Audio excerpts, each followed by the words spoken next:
What's going on, guys? And welcome back to the Literally Nothing But Everything podcast with your host, the one and only Mike Rispoli. So I didn't mention it last week because I didn't want to be a jinx, because knowing my luck, they would have lost if I had mentioned anything. But now I feel like I can officially say it. Congratulations to the UConn's men's basketball team for being yet again back-to-back champions in the NCAA men's basketball tournament. It's absolutely wild because I think what I saw was the last team that went back-to-back was the '07 Florida team, which is kind of crazy. But would have been even crazier is if the UConn women had also won. I think the last time the men's and women's both won was actually UConn in '09. I could be wrong about that. Somebody might have to look that up. But honestly, like, the UConn women got fucking screwed. They were playing Iowa. I think it was Iowa. And from what I saw, because I didn't actually watch the game, my dad actually came up to me like the next day and he was like, "Hey, did you watch the UConn women?" I was like, "No, I didn't watch the UConn women. What happened?" And he goes, "Yeah, they ended up losing on a bullshit call." So I went back and I looked to see what happened, and it looked like UConn was coming down the court. I think there was like less than 3 seconds left. They were coming down the court and they tried to set up a screenplay, and the ref called her on a friggin' charging call or something. And I'm just like, how the fuck are you gonna end the game like that? Like, first of all, I didn't see any contact on the screen, so that was just a bullshit call to begin with. But with 3 seconds left, let him fucking play the game. I mean, my God. But you know what the problem was? I think I know what the problem was. So gather around. Let's hear what I think the problem was. Hey, Mike, you think there's a problem? Yeah, I think there's a problem. But I think what it ultimately came down to was the ref was kneeling. See, if the ref was standing, then they probably would have had a better viewpoint. They probably could have seen what was going on. But due to the fact that the ref was kneeling, they ended up blowing the game. So if you know, you know. Go back to last week if you want to check that out. But yeah, guys, I don't know. I don't understand how a ref could make a call like that. It was a 2-point game. I think the score ended up being, if memory serves me right, I think it was 71-69 Iowa. Hang on, let me check that out. UConn women. Yeah, 71-69. UConn lost. Friggin' bullshit.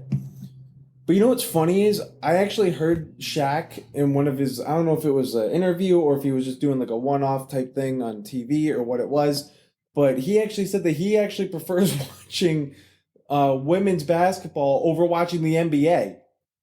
So concerning the fact that I did not watch this UConn's women game, it kind of made me think about it in perspective given when I talked all the shit about the NBA a couple weeks ago.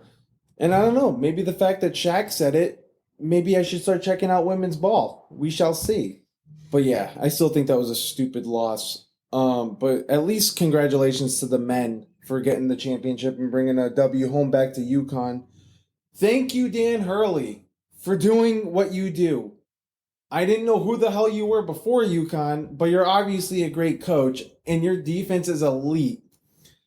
That friggin' Klingon kid or whoever, that's center for UConn, I think he's going to be drafted like top 5, they're saying. But I like his nickname more. Kling Kong. As I think Hurley gave it to him, but the announcers kept saying it. I thought that was kind of funny. But how has your week been? You guys doing anything fun? You guys suffering through another week of work? Do you guys do what I do and you're just like, I just need to get it to Friday? Like, I don't care what happens during this week. Once I make it to Friday, all will be good in the world. But for me, I actually had an uneventful week. Even though I started my new job, I friggin' had a laptop saga and a half. I mean, my God, I don't even think J.R. Tolkien could have written this kind of a fucking story. So I started my job on Monday, and I was supposed to have my laptop on Monday, but it wasn't fully ready yet. So I guess, like, part of this issue is there's a specific laptop that I need that somebody else used who left the company. And I guess there's a bunch of files on that laptop still, and they thought that I would need access to them. So I'm waiting for this laptop, and it finally comes around noon on Monday, which is great. But when we get it in the box, we realize that there's no power cord attached to it. So I'm like, oh, well, thanks for sending the laptop, but it would be amazing if I'd actually be able to use it because we couldn't even turn the damn thing on. So Then they were like, oh, well, we can't get the power cord to you until tomorrow morning. So Monday was a waste. I ended up doing nothing on Monday. Tuesday, they come in, they grab me the cord, they set me up, but everybody's looking at this laptop and they're all just like, I don't know if this is the right one. And they proceed to fucking set it up. So I'm like, well, if you guys all know that this is the wrong laptop, why are you wasting time setting it up? And why aren't you doing what you should be doing and trying to find this long lost laptop? So they plug it in, and it's so funny because as the IT guy's like setting it all up, every time he fucking plugs in the cord, he looks over at me as if he performed one of Jesus's miracles. I'm like, bro, it's not that hard to set up a wrong laptop. So they set me all up, they got me good to go, but then once they turned it on, they were looking at it and they were like, yeah, this is the wrong laptop. So I'm like, great. So I still don't have a laptop. Then they have to like try and figure out where the actual laptop is. So I don't actually get my laptop until Wednesday at like 4:45. So I went 3 days of not doing shit. And yeah, while that might sound amazing, you got to keep in mind I'm now going back into an office full time. So like I have nothing to do. So what am I going to do? I'm sitting on my phone. Typical millennial, like just chilling on my phone all fucking day. But I'm also like, hey, guys, not necessarily my fault. You guys should have provided me the laptop. You guys were unprepared. I was ready to start, but you guys apparently dropped the ball. But the issue is that my cubicle is like right in front, and my CEO sits all the way in the back of the office. So every time he comes like walking up and down, he sees me, and all he sees is me on my phone. Now, I'm not going to sit here and tell you that I wasn't scrolling TikTok and Instagram because I was. That was about 90% of my day. But meanwhile, I'm also trying to also look a little bit productive, and I'm starting to like go online and like read some articles or do whatever it is that I also need to do to try and get like caught up to speed with what I'm going to be doing. But a lot of that's hard because my job is in SEO. So if I'm reading a blog is great. But if I don't see what keyword or whatever you're doing to target stuff, like that's useless to me. And I mean, there were some things that I could note about like getting a link or two here or there, but unless I actually know what keyword is being used, I'm not jotting down any notes because I don't necessarily know what I'm looking at. But do you know how intimidating it is having your boss going back and forth from the front of the office to the back of the office and all he sees is you on your phone? Like, talk about making a great first impression. But you know what? That wasn't like my intention. My intention was to come in and start working and kind of dive in.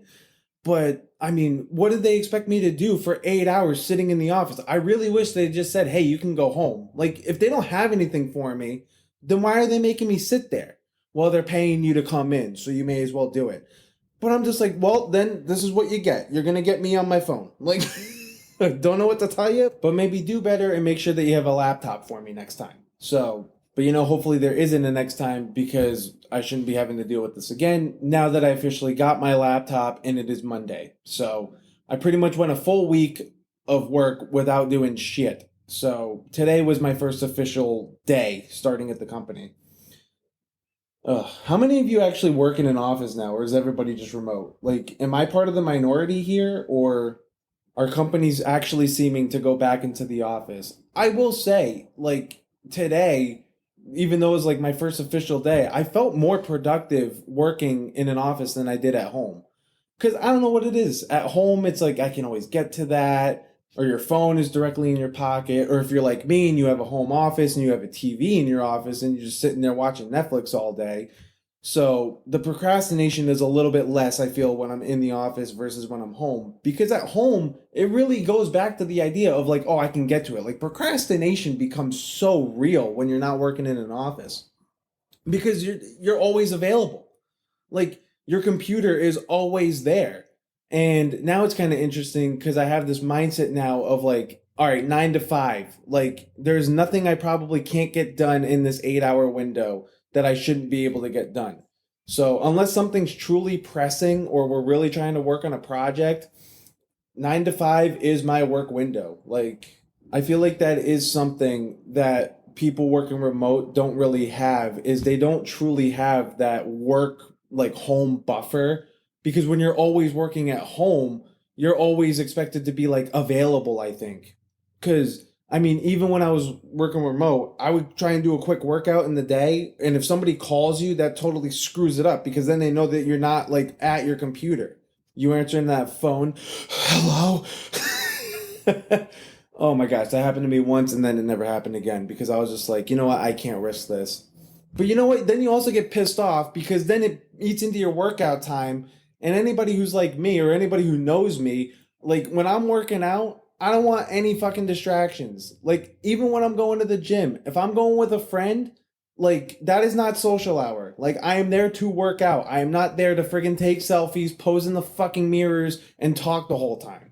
Like guys, my plan was already to spend an hour, hour and a half here, and now you're eating more into that fucking time because all you want to do is talk. So not my thing. Look, if somebody wants to go to the gym with me, I have no problem with that. Just know that we're going to be going separate ways and we're also going to be taking separate cars. Because if my workout ends up being longer than yours, or if yours ends up being like longer than mine, or whatever it is, then at least we can both just like come and go as we please. But I will say, even though I don't really have any like complaints about the job in itself so far, I will say there is something interesting that I've noticed about my office in general, and it's the fact that nobody talks to each other. So I'm just sitting here like, okay, like I've now been there for a week. I know like five people's names, and I work in an office of like 15 to 20. So you would expect that within like these next 2 weeks that I would have already had a good handle on everybody's name. Nope, not the case. And what was even weirder was I didn't even do like proper introductions in the office. Because normally, like, from my experience in past like offices, the people who hire you walk around like to every department or team or whoever it is and they introduce you. Not me. I had to actually take it upon myself to go up to all these random people and introduce myself, which like is fine. I don't care, but I just thought that was kind of interesting. But then, like, I noticed as the day was going on, I'm like, there's really no chit chat going on. Like, isn't the whole point of being in an office about like being collaborative and you want to talk to people? Like, isn't that the joy of going into an office? And my thought process is, hey, if I get to spend 40 hours of my fucking week with you guys, like if you guys are taking up 90% of my year essentially, then I should get to fucking know you. Plus, I also don't want to feel like I'm working with strangers. Like, oh, who are just these random people occupying my space and time?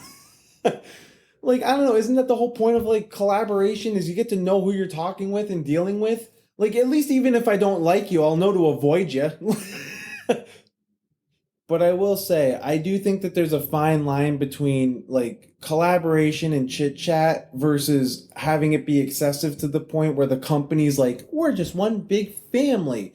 Like, if anybody says we're just one big family while you're on an interview, fucking run, because that place is toxic as fuck. But all right, plowing ahead. What else do I want to talk about? Oh, there was the eclipse last week.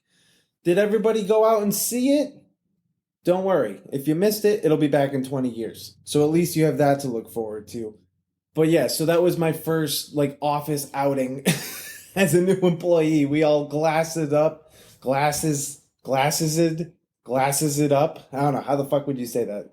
We all put on our solar eclipse glasses and walked up to the roof to go check it out. And apparently in Connecticut, it was only about like an 88% full eclipse. So it kind of looked like a crescent moon for us.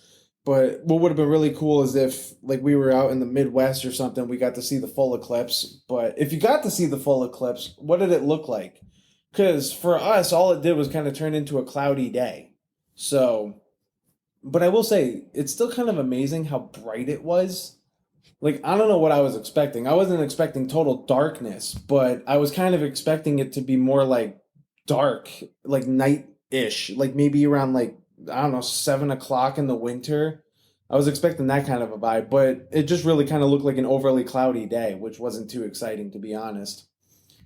But do you know what I love? What do you love, Mike? Tell us. We're all dying to know. You are? I can guarantee none of you give a shit.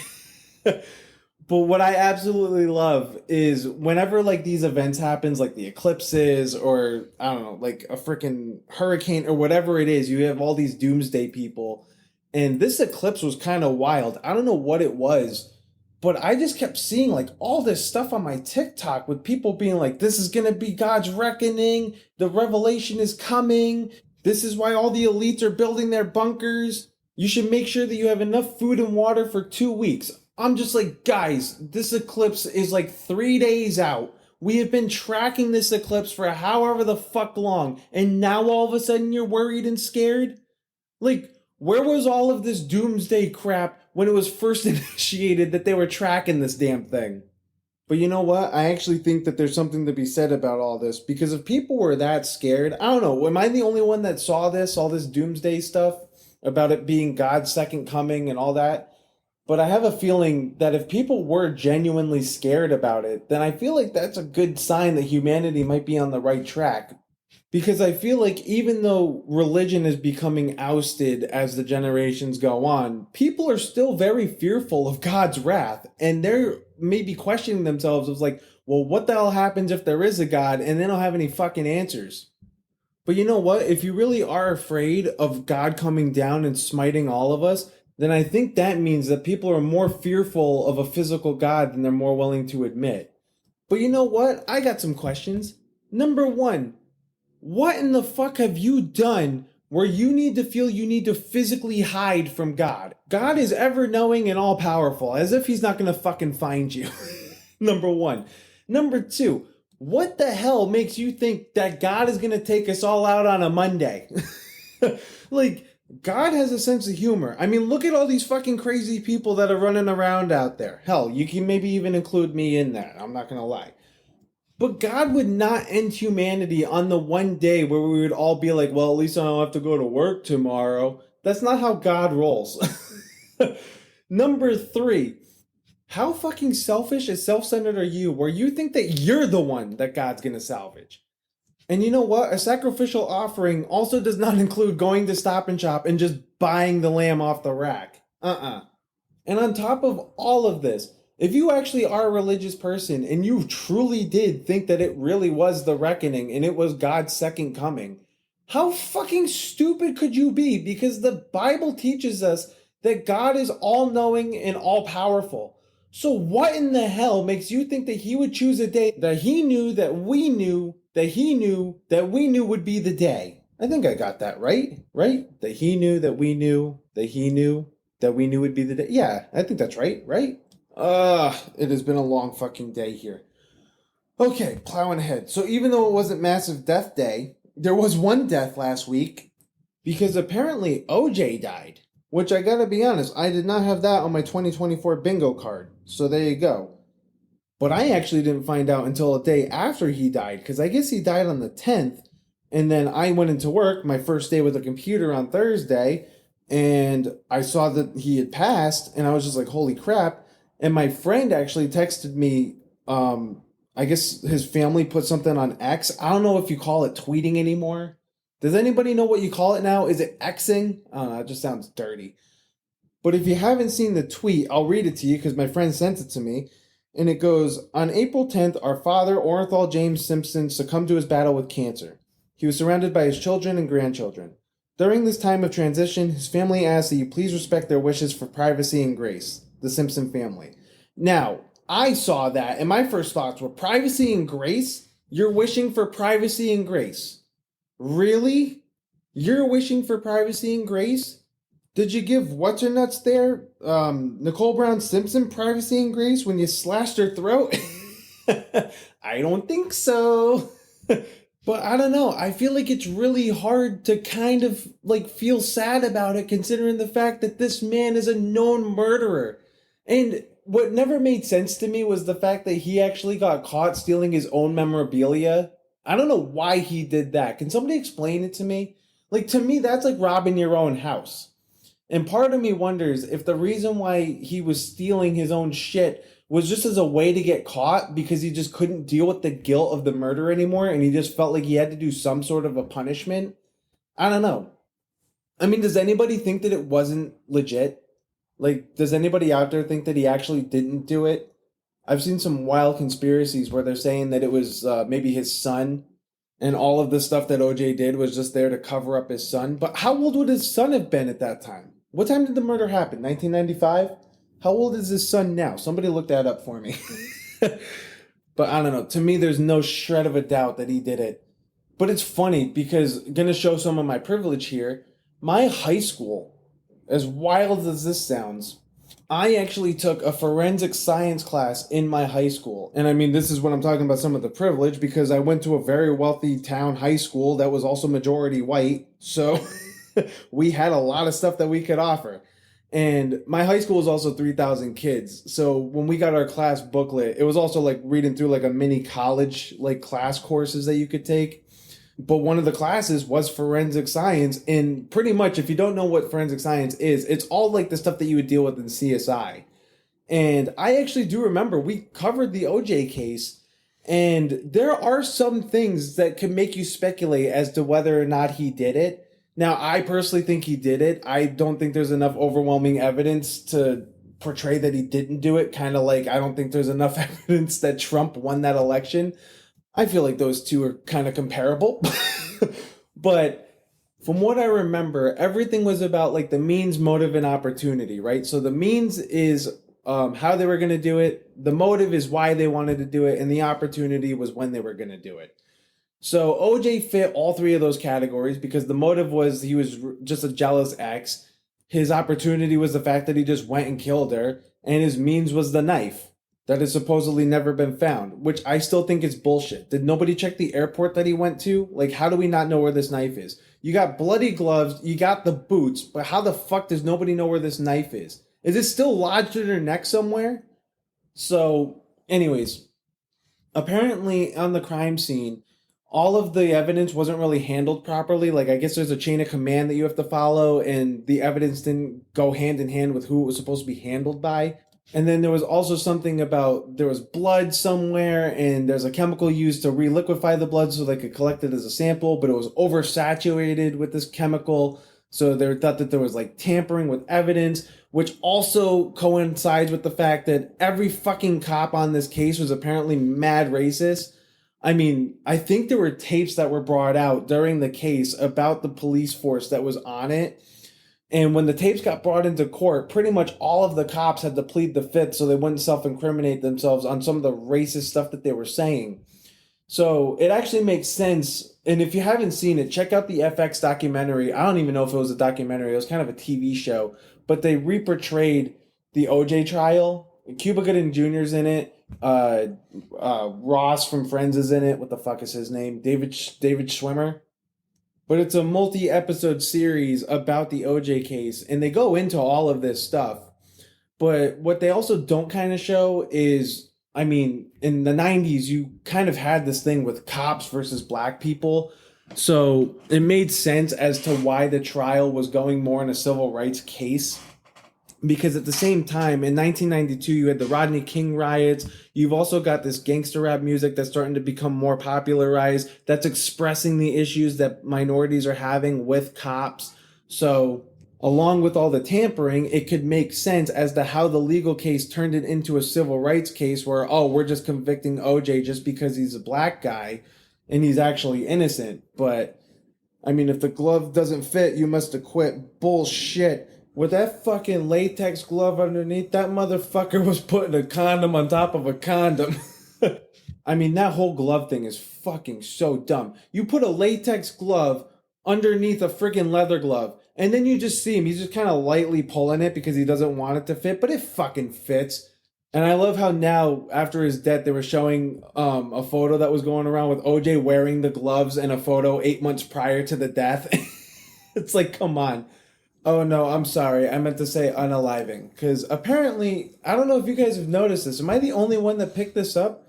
Apparently, TikTok no longer picks up the words like death, suicide, murder, anything like that. They've switched it to unaliving. So, I don't know. I feel like, I don't know, am I going to get canceled now for saying the word death? But no, I definitely think that guy fucking did it. I think he just got a good jury, and I think they had a good case at the time as to why he might not have done it, but I don't know. I think he did it. But there's a part of me that will feel bad. And it's the part of me that feels bad for 1970s OJ. Because the record that 1970's OJ set of 2,000 rushing yards in a 16-game season will never top the record that 90's OJ set for murdering his ex-wife. Oh, what can I say? He was a killer on and off the field. Who knows? Maybe the guilt is ultimately what gave him the cancer that he ended up dying from. But, alright guys, we'll end it on that note. Oh, this got dark. But I've been talking now for 25 minutes, and I'm assuming that if I'm tired of talking, you guys are tired of listening, so I'm gonna let you go. And you know the drill. If you like this episode, please share it with a friend. Give me that 5-star rating. Write in a review. And if you want to reach out and share your opinions and talk about whatever I've talked about, maybe start a discussion, you can reach me at lndemedia@gmail.com. Alright guys, have a good one. I'll catch you next week.